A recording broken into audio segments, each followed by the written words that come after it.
যদি আজকে ফাঁকি মারিস তোর কিন্তু আর কোনোদিন খেলা করতে নেবো না। সত্যি কথা বলছি, আজকে যদি ফাঁকি মারিস তোর কিন্তু একদম বাদ দিয়ে দেবো, কিন্তু একদম বাদ।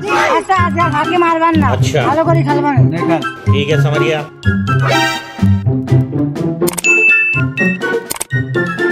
বাদ দে বাদ দে। এইটি বাদ।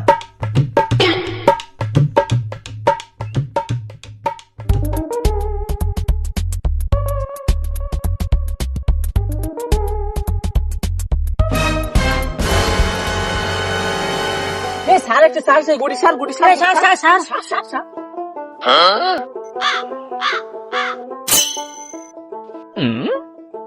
আসসালামু আলাইকুম। ওয়ালাইকুম আসসালাম। কেমন আছো তোমরা সবাই? আলহামদুলিল্লাহ ভালো স্যার, আপনি কেমন আছেন? হ্যাঁ, আমিও তোমাদের দোয়ায় ভালো আছি। দেখে যাও ছাত্ররা আমাকে কত সম্মান করে। আমি আসতেছি দেখি সবাই গুটি তাদের হাতে নিয়ে পিছনে হাত ছেড়ে সুজাই দাঁড়ায় রয়েছে। স্যার আমাকে বাড়ি ওই পাশে, আজকে আপনি আমাকে বাড়ি চলেন, সকালবেলা নাস্তা করে আসবেন।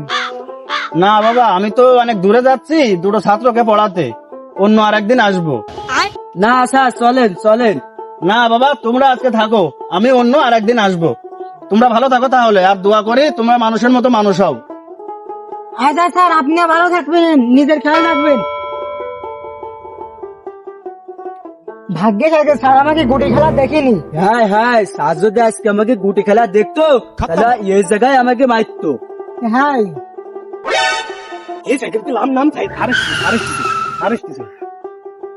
না না বাবা, থাক থাক, পড়ে যাবা তো, নামতে হবে না, নামতে হবে না। না স্যার ঠিক আছে, আপনি ভালো আছেন তো? হ্যাঁ ভালো আছি, তোমরা ভালো আছো তো বাবা? হ্যাঁ স্যার আলহামদুলিল্লাহ আমরাও ভালো আছি। আচ্ছা ঠিক আছে, তাহলে তোমরা তোমাদের কাজে যাও, আমি দোয়া করি তোমরা যেন মানুষের মতো মানুষ হয়ে গড়ে ওঠো। আচ্ছা ঠিক আছে স্যার, আসসালামু আলাইকুম স্যার। ওয়ালাইকুম আসসালাম।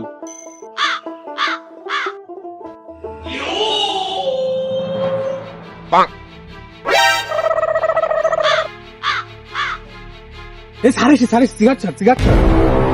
ধুর বাল, সারের তো আমার কি, আমরা কি সিগারেট সারের টাকায় খাই নাকি? সিগারেট খাই আমার বাপের টাকায়, সারের কি?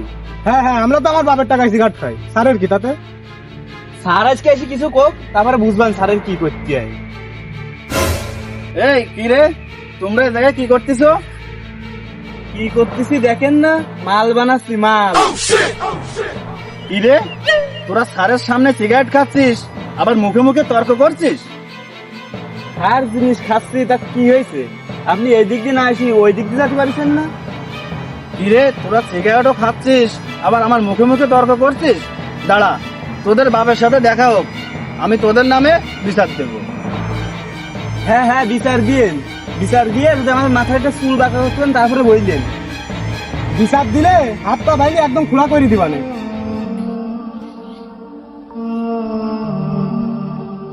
এই লাইটার দে, আসছে জ্ঞান দিতে। বর্তমানে শিক্ষকদের সাথে ঠিক এমন ব্যবহার হয়ে আসছে। দিন দিন ভুলে যাচ্ছি শিক্ষকের মর্যাদা, যে শিক্ষকের প্রভাব অনন্তকালে গিয়েও শেষ হয় না। তাই সব সময় আমরা একটি কথা মনে রাখব, মা বাবার পরেই শিক্ষকের স্থান। তো বন্ধুরা, ভিডিওটা যদি আপনাদের ভালো লেগে থাকে তাহলে অবশ্যই লাইক কমেন্ট শেয়ার করে দিবেন। ধন্যবাদ।